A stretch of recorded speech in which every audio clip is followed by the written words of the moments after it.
সাতক্ষীরা খুলনা মহাসড়কের পাটকেলঘাটা থানার বয়ারখোলা কালভার্ট সংলগ্ন ডাম্পার ট্রাকের সাথে বালু ভর্তি ট্রাকের ধাক্কায় দুজন নিহত হয়েছেন। একই সময় আহত হয়েছে দীপঙ্কর সরকার নামে এক শ্রমিক সহ অজ্ঞাত একজন।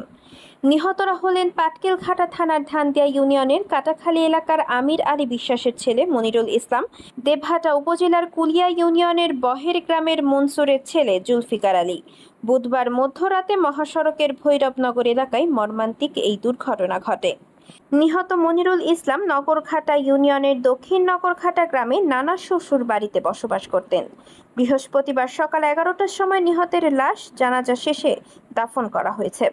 প্রত্যক্ষদর্শীর বরাত দিয়ে পাটকেলঘাটা থানার ভারপ্রাপ্ত কর্মকর্তা বিপ্লব কুমার নাথ জানান, বুধবার মধ্যরাতে পাটকেলঘাটার শাকদাহ ব্রিজ সংলগ্ন ভৈরবনগর মোড়ে বিকল হয়ে দাঁড়িয়ে থাকা একটি ডাম্প ট্রাককে পেছন থেকে ধাক্কা দেয় একটি বালু ভর্তি ট্রাক।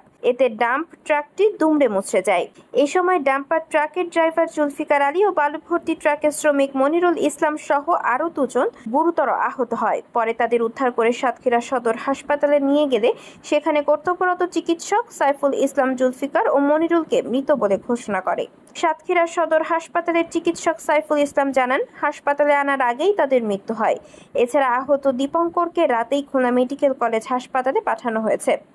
চুকনগর হাইওয়ে পুলিশের উপপরিদর্শক পারভেজ হাসান জানান, দুর্ঘটনা কবলিত ট্রাকটি আটক করা হয়েছে। এই ঘটনায় একটি মামলার প্রস্তুতি চলছে বলে জানান তিনি।